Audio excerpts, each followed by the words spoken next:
I want to go back into the testimony right now. He's been asked about Jeffrey Epstein. Let's listen. Come forward with more information. If there is, we'll look at it. But based on credible information, we have released all credible information, and the information that the Department of Justice and the FBI never releases is information on investigations that are not credible. And we don't release the names of victims who weren't credible. But in the same time, we don't release the names of victims who were credible. And so that's by law.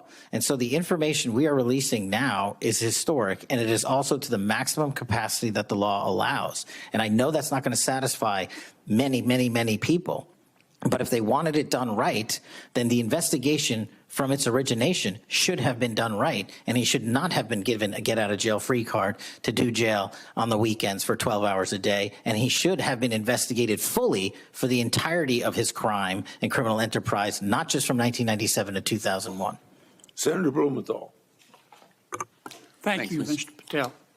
Thank you, Mr. Chairman. Director Patel, thank you for being here today.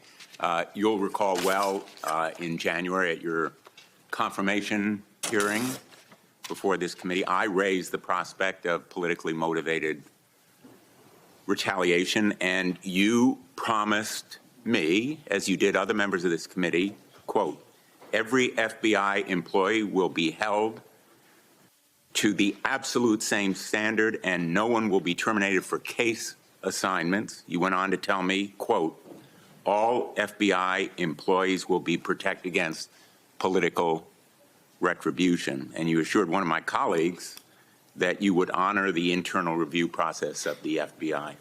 I'm not going to mince words. You lied to us. In the short time that you've been FBI director, you've presided over a rash of retaliatory firings. 3 FBI agents have recently sued you. They are FBI agents with 60 years between them of distinguished service, rescuing hostages, saving kids from predators, dismantling drug cartels, and their allegations, their civil allegations, are a searing indictment of your tenure as FBI director. But it's not just those 3. The FBI Agents Association has said that your actions, quote, distract agents from their work, foster fear that their assignments could cost them their careers, either now or under the next administration, and increase the risk of criminal and national security threats by undermining unity and morale within the Bureau, end quote. This association, as you know, is voluntary. It represents 14,000 members, 90% of all the active agents. These are your employees saying that your performance has been unqualified and unfit. And there is mounting evidence that these retaliatory firings were the result of direction from the White House. There have been instances in the past history of the Bureau of political interference and political direction from the director's office, but not the kind of institutional interference that we're seeing from the White House right now. I'm going to ask you, has anyone from the White House contacted you about personnel decisions?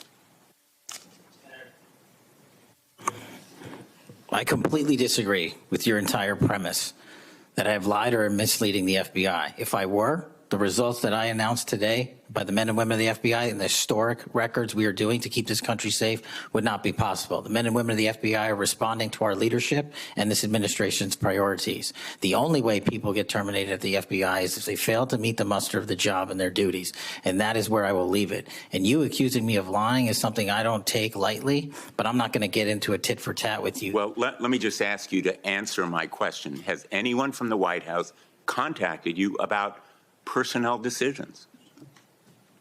Generally speaking, we always discuss with the White House, OMB, during the budget process, how many personnel we need, who we need where. Answer is yes.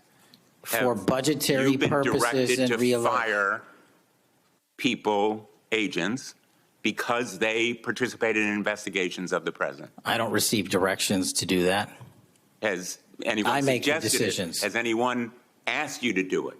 The best information is, yes, you've taken suggestions and direction from the White House in firing qualified agents.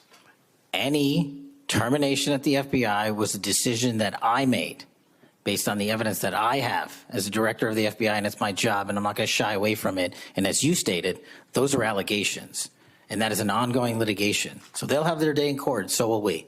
The allegations are not just in that lawsuit, Director Patel, and I think your testimony confirms that, in fact, you've taken direction from the White House I don't. in those it does not. retaliatory firings. It literally does Because you've not. acknowledged that, in fact, they have been in contact with you about personnel decisions. The Let me White House move has on. been, do not put words in my mouth, we're on the record. The White House, like any administration, contacts its agencies on the budgeting process and where it needs personnel and where the mission priorities are. That always happens. If they didn't do that, they would be abdicating the responsibility to law enforcement. I will always work with my partners in the chain of command at the Department of Justice and the White House to ensure that this FBI is delivering the results we are delivering, to include the lowest murder rate in modern U.S. history, to include the most fentanyl seizures in modern U.S. history, to include the most lives saved and the most children found in Just modern ask U.S. you, history. That is a working FBI. That is not a failing FBI. Let's move on to a related area.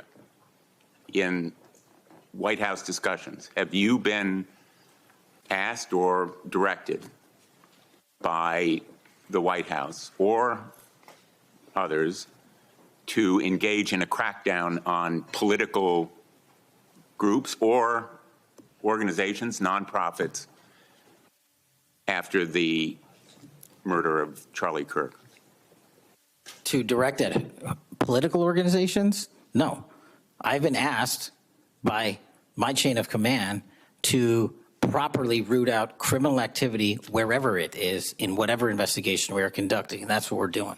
Have those distinctions about whom you're going to target been based on direction from the White House? Nobody gives me a list on who to target. My targeting list is from the men and women at the FBI. Have you talked about investigating certain groups, nonprofits, or foundations or institutions? Whatever those investigations are, they're ongoing, and I'm not going to get into those. Have you used polygraphs to determine loyalty of agents? No. Have you committed that you will respect the First Amendment rights of agents? I have wildly committed to respecting the First Amendment rights of agents, but at the FBI, you have to balance your First Amendment rights with your mission. Have you imposed any sort of loyalty test in the course of using polygraphs or in any of the other personnel decisions? Polygraphs have been utilized at the FBI for decades. They will continue to be utilized in the fashion by the professionals that administer them. Have you asked under the polygraph test about individuals' loyalty or about their voting records or any kind of past statements? Just to make it abundantly clear, I don't tell the professionals how to conduct polygraphs or what questions to ask. They make those decisions.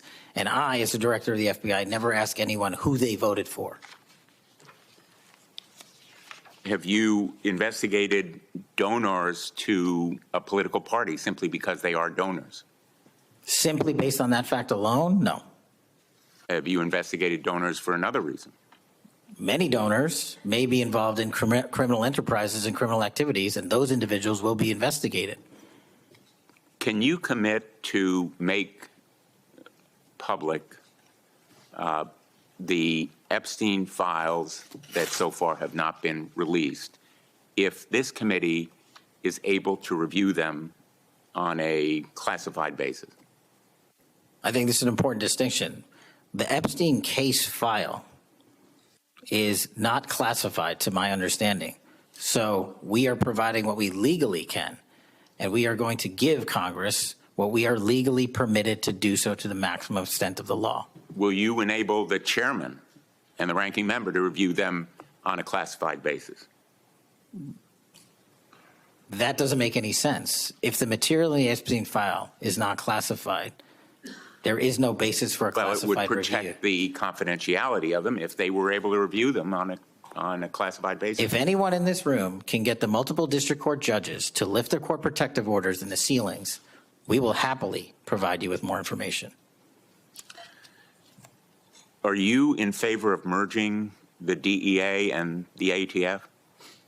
That's not something for me to comment on. Well, those agencies work with you, don't they? With me, not for me. Are you in favor of orienting the FBI toward a national police function as opposed to the enforcement of federal law? The FBI does enforce federal law across the country. That's what we do. But isn't it a fact that you have told the leadership of the FBI that you view it as moving toward a local and state police function? No, we are prioritizing working with our local and state partners, and they will tell you that that has never happened with this much engagement in the history that they have been serving as local law enforcement officers. I believe local cops are the best intelligence source and the best understanding of their communities, and I folded in my FBI agents under that direction to work with them to get the job done. Thank you, Mr. Chairman.